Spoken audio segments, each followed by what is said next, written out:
Welcome to Kitbag, the ultimate destination for football fans. Whether you're cheering for Arsenal, Chelsea, Manchester United, or any other top club, we've got your team's colors running through our veins. From official replica kits to custom player prints of your favorite stars like Ronaldo, Messi, and Kane, Kitbag is your one-stop shop for all things football. Powered by Fanatics, we deliver to over 180 countries, ensuring you get the gear you need fast. For true football passion, think Kitbag. Visit kitbag.com today. That's kitbag.com. Kitbag. Are you ready to take control of your health? At 4U Health, we believe wellness and lab testing should be accessible, inclusive, and yes, fun. With our tech-powered at-home lab test, you save time and money while feeling your best. Say goodbye to long waits and office visits. Check your health on your own terms with 4U Health. Visit 4uhealth.com today and free yourself from traditional medicine. That's the number 4uhealth.com.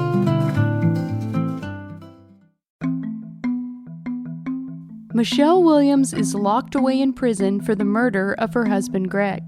She was sentenced to 60 years and won't even be eligible for parole until 2044. It should be case closed. So why are we still talking about her? Michelle has changed, and if people would give her an opportunity by talking with her, they would see Michelle has changed. Michelle has been in prison for 10 years, but she hasn't been sitting idly by. She's reconnected with someone from her past, and they have big plans. I think we'll see Michelle out of that prison sooner than people think. In the Season 3 finale, we'll check in on Michelle, tie up loose ends, and explore a whole new mystery spawned by this case. Anything she can do to get special treatments, she will do. She is a player. From Dallas, Texas, this is Final Days on Earth, Season 3, The Life and Death of Greg Williams. Episode 8, Practice Makes Perfect. I'm your host, Claire Sanema. Thanks for listening. The following episode includes descriptions of self-harm. Please take care while listening. When Greg Williams was murdered in 2011, it's safe to say he had no idea who his wife Michelle really was. She just lies and lies because she doesn't know the truth. That's Michelle's brother, Tony Zahn. He and his wife Trudy have had a front row seat to Michelle's appalling life choices, though they were surprised to learn her behavior had made it into a podcast. You won't believe how we found your podcast. How? Trudy got a message from the jail system. Anytime that there is potentially media coming out about Michelle, they give us a little warning that says, hey, we don't want you to be blindsided.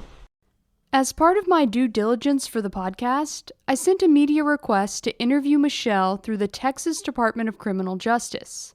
She declined to participate. I would have had no idea that asking to speak to Michelle in prison would lead to you learning about this podcast. Isn't that crazy?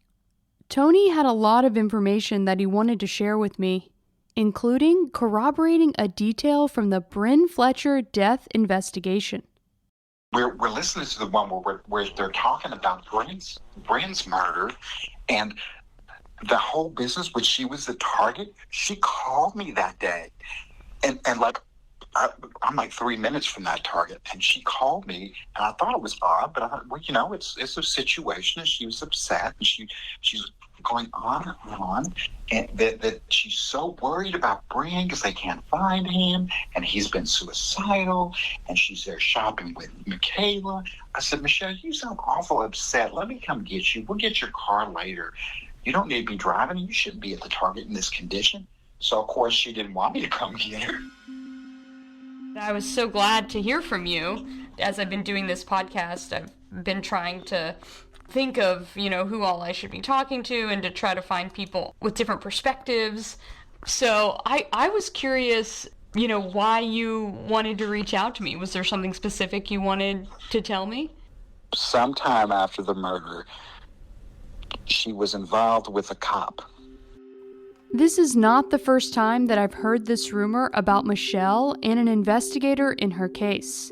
In fact, Kathy also brought it up. All I know is he started seeing her after he interviewed her, and then the next thing I know, he had committed suicide. I knew I had to track this rumor down as much as I could. I combed through the investigators in Michelle's case and got a hit. I learned that Detective Tom Barnett had died of a single gunshot wound to the chest on December 29th, 2011. A 15-year veteran of the Keller Police Department, Detective Barnett had announced his retirement a few weeks earlier. He was just 47 years old. Tom Barnett was a wonderful, wonderful, God-fearing man, and just a joy to be around. That's his former colleague, Detective Bethany Todd, who was a rookie at the time she was looped into the Greg Williams investigation. Detective Barnett made an impression right away. And you always heard him coming down the halls. His volume to speak was unlike anybody else's that I knew, and he was just a presence within the PD, and he was very committed to his job. He was intense at his job, but in a good way. Like, he was just very dedicated to all the cases that he worked. As one of the first responding officers, Detective Barnett's role in the Greg Williams death investigation was to take photos of everything in and around the house. He meticulously combed through the crime scene, retracing his steps to be thorough. His colleague, Sergeant John McGrew, was the lead detective on the case, and the one in charge of questioning Michelle. Are you aware of any time that Detective Barnett interviewed Michelle Williams? Not to my knowledge. I made a public records request about Detective Barnett's death, and I dug into the files. Here's what I found. Detective Barnett was slated to retire from the Keller Police Department on Friday, December 30th, 2011 at 4 p.m. Like many who work in law enforcement, Detective Barnett already had his eye on his next gig. He'd applied for a position as the chief of police in Haskell, Texas. It was a post with a family legacy. His father, also named Tom, had been the chief of police there for 38 years. In text messages to friends and family announcing his retirement, Detective Barnett was always looking to the future, and it seems his plans went beyond traditional police work. He had mentioned to several people that he hoped to write a book one day. Perhaps that's why he was seen copying files from the Keller Police server onto a personal hard drive. It happened the day before he was supposed to retire. According to the investigative report, a colleague in the Criminal Investigation Division went by Detective Barnett's desk and saw him copying files. When confronted, Barnett handed over the drive. Shortly after that, he was unceremoniously asked to return his patrol vehicle and equipment at 4 p.m. His retirement was coming one day early. But 4 p.m. came and went with no sign of Detective Barnett. Colleagues spent the next 3 hours calling around to try and locate him. Eventually, they used cell phone pings to triangulate his position to a church parking lot in Fort Worth. Just before 8 p.m., Keller police units arrived at the location and discovered an eerie scene. The Met Church parking lot was pitch black and all but empty. Detective Barnett's car, a white Crown Victoria, was in the middle of the lot, parked across 3 spaces. The engine was still running. As officers approached the vehicle, they found Detective Barnett slumped over in the driver's seat. It appeared as though he had shot himself in the chest with his Keller Police-issued gun. His holster and police badge still hung from his belt, and his cell phone lay next to him in the passenger seat. Detective Barnett had been a respected senior officer, and his death investigation was handled with care. His vehicle was found in Fort Worth, so the Fort Worth Police Department had jurisdiction. It was a shock, and that I believe the Keller PD family was intentionally kept in the dark on the details, not to cover anything up. It was nothing like that. It was out of respect for the Barnett family. What occurred is tragic for all of us here, and we were friends and we were very much family. However, we are not his biological family. This is a tragedy for them to have to work through on their own.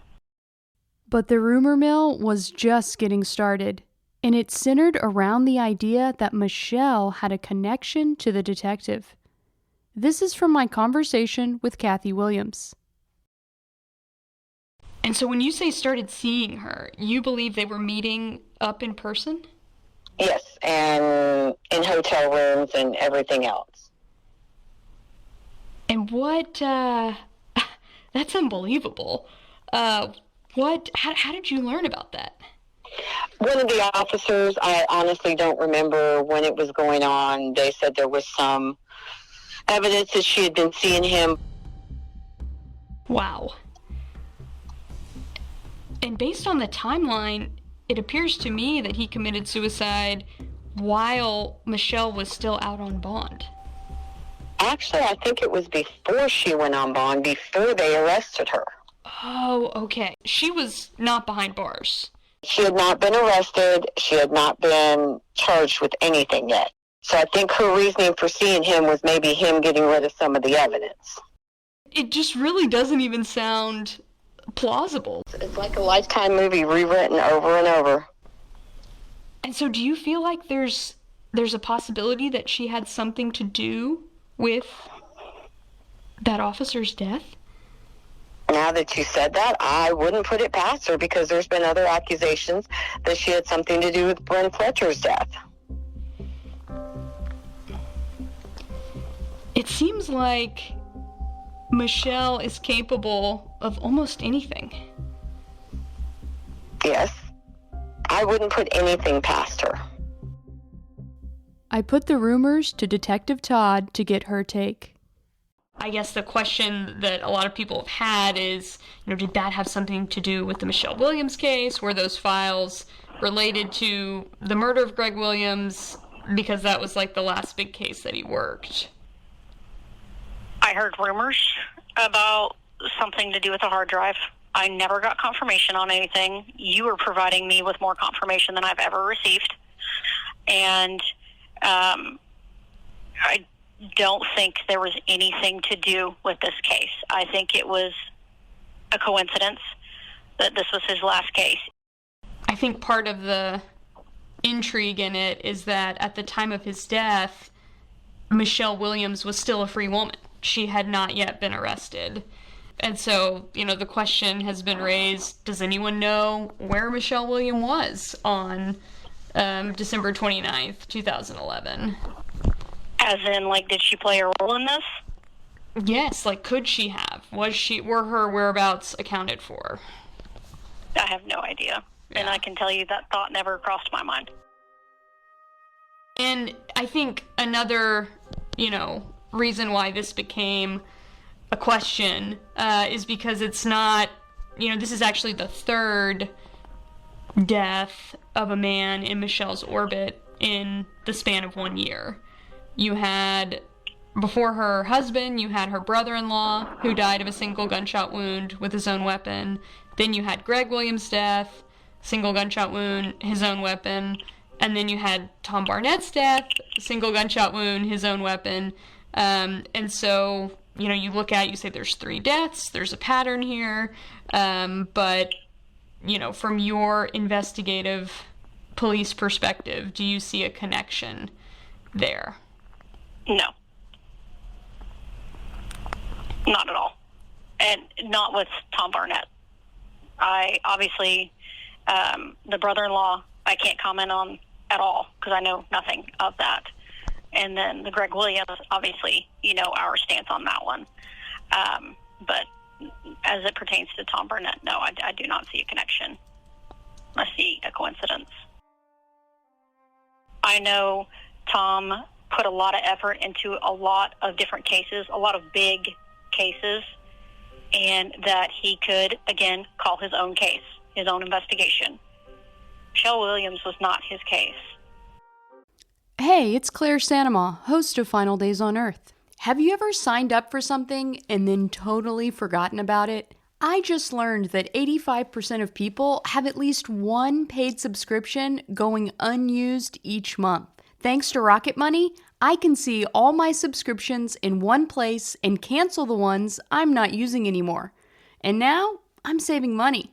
Rocket Money is a personal finance app that helps you find and cancel your unwanted subscriptions, monitors your spending, and helps lower your bills so you can grow your savings. Cancel your unwanted subscriptions and reach your financial goals faster with Rocket Money. Go to rocketmoney.com/finaldays today. That's rocketmoney.com/finaldays. rocketmoney.com/finaldays. BizChair.com, your one-stop shop for premium commercial furniture that blends quality with affordability. From ergonomic office chairs to durable restaurant seating, we cater to diverse industries including corporate, medical, hospitality, and education. With over 20 years of experience, we offer fast shipping, exceptional customer support, and furniture solutions that stand up to high-traffic environment. Elevate your space with BizChair's vast selection of stylish, reliable, and cost-effective furniture. Visit us today at BizChair.com to transform your business. I asked Detective Todd to clarify Detective Barnett's role.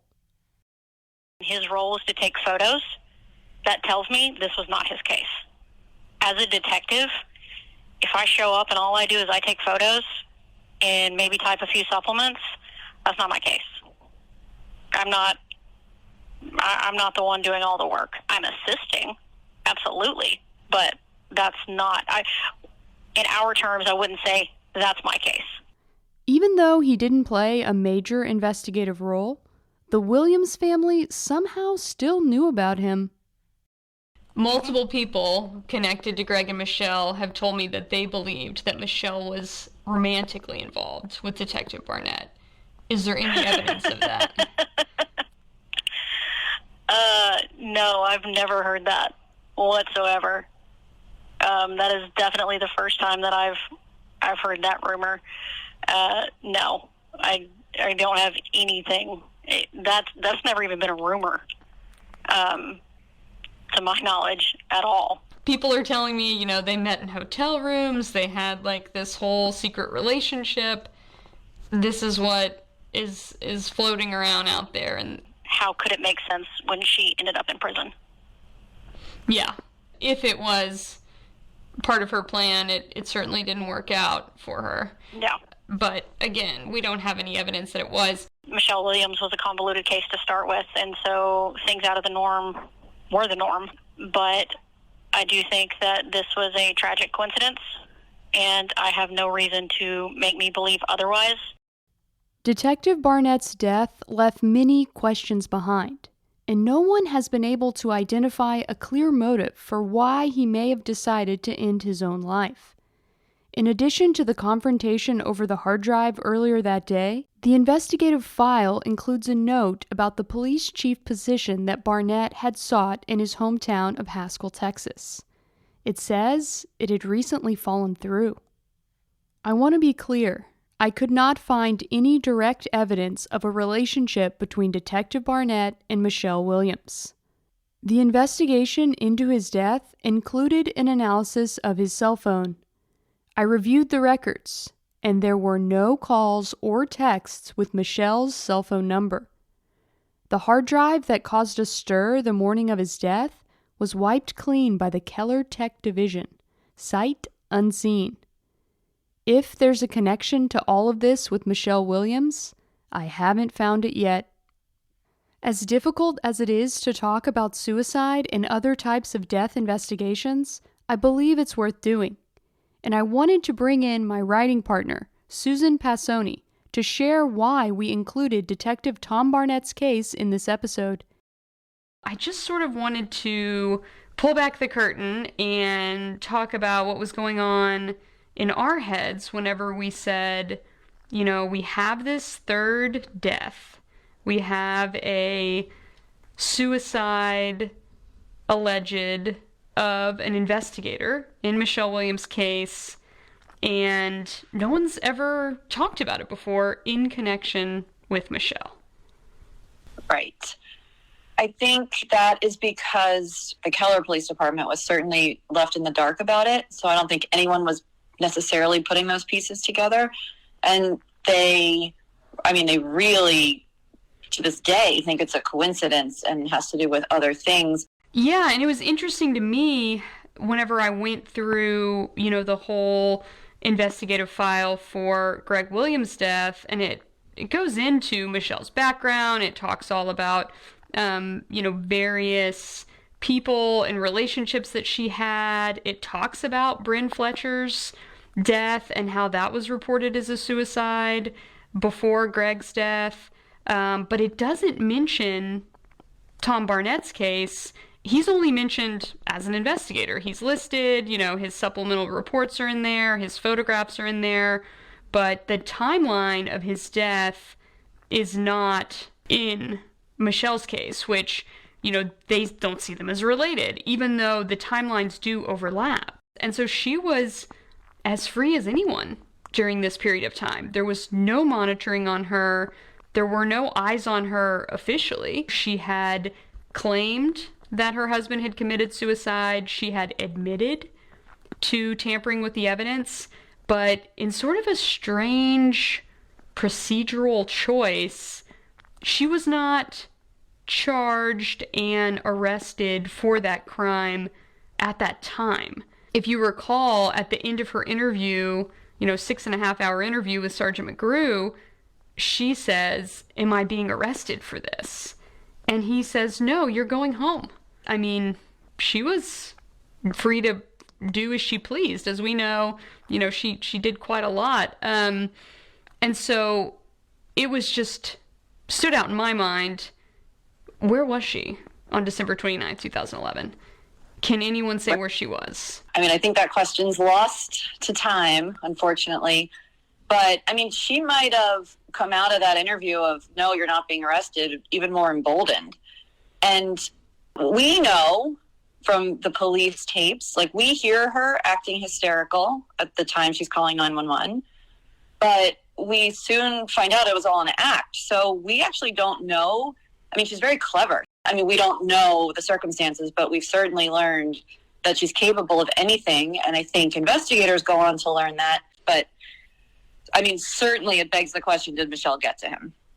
Throughout this case, if you give Michelle the benefit of the doubt, if you treat her like a normal person, you get played. You get played for a fool. And that's not to say that she definitely is doing that again with this officer's death, but the possibility exists at a greater likelihood than it does for just a normal member of the population. She does outlandish, outrageous, convoluted things that wouldn't enter most people's heads, and that's how she gets away with it. The fact that she's in the orbit, and this is one of the last cases that he responded to, I think it's worth as much investigation as possible, although I'm not sure how much can be done at this point. Yeah, the overlap in the timeline, to me, is one of the bigger reasons why, we just had to talk about this.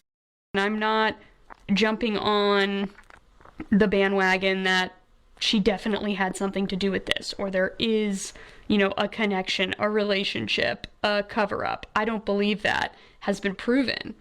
But I do think that if we don't talk about it, it kind of gives fuel to the conspiracy fire. Well, why is no one talking about the death of this officer who died while Michelle, was still a free woman before she'd been arrested? Why is no one addressing this? What are they hiding?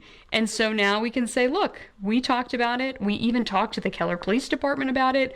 We got the records from the Fort Worth Police Department, and there's no proof of a connection. There could still be one, but there doesn't appear to be any physical evidence tying Michelle to that death. Now, sort of in the case of Bryn Fletcher as well, you just wish, with everything that we know now, and the fact that evidence usually is preserved you just wish somebody would run her fingerprints, right? Was she in that car? Was she, it would kind of help me sleep better at night if I could just know that her DNA profile had been compared to the death scene of Bryn Fletcher and to Detective Barnett. But I'm not sure we'll ever get that. When Michelle was finally sentenced for the murder of Greg Williams, it wasn't game over. Michelle left mystery after mystery in her wake and brought her manipulative charm with her behind bars. So, where is Michelle being Michelle now? Today, she calls the Patrick O'Daniel Prison Unit in Gatesville, Texas home. It's about 45 minutes outside of Waco. I mentioned earlier how she declined to participate in this podcast, but I knew just where to find someone very close to Michelle who would talk. And you've met him before, too. Hello. Hi, is this Dwayne? This is. Dwayne Beal, Michelle's second ex-husband, was back in the family picture. And they even made it official. We got remarried January 23rd of this year. Thanks to technological upgrades in the prison system, Dwayne was able to hop online and reconnect with Michelle, who was all too happy to have his attention. I guess all the prisoners almost in the whole United States have gotten these tablets that they can communicate through, and they watch church services and stuff like that, but they have an email app on there. And so I reached out to her about a year ago. After 15 years away from Michelle, it seemed Dwayne was ready to forgive and forget. We did have our problems back then when we were married. There was a 15-year gap from the time we got married to the time of Greg's passing. And I think I told you even then that I didn't think there was any, just like I told the police and CPS that I didn't think there was any way she would do something like that. Michelle is a born-again Christian, and she's very much a God-fearing woman. You don't think this is just another example of Michelle being very good at manipulation and... No, ma'am. Not the least bit. Michelle had convinced Dwayne to double down on her innocence. I don't even begin to understand the legal system, and but yeah, I've seen a lot of evidence that was not allowed to be admitted. And no, I don't think Michelle killed Greg. I think Greg killed himself, based on what I've seen. So I guess right now our only comment would be to God be the glory, because I think we'll see Michelle out of that prison sooner than people think. Michelle's brother Tony has a different perspective. She wants to have a husband. She wants to be able to have conjugal visits. She wants to have a friend, if you will. She wants someone to visit her. She wants someone to help put her financial support in her jail account. Yeah. What can I do to get that? I bet I get him to believe that I'm innocent. Because, of course, she found Jesus. Jesus lives in the jails. Now, I'm not belittling the fact. I believe Jesus can save anyone. And I believe that there's probably a lot of people that are desperate enough in jail, and they actually do find Jesus. But she's found Jesus, and she's innocent, and she's going to have an appeal. He believes that. Do you think Michelle is capable of love? What an interesting question.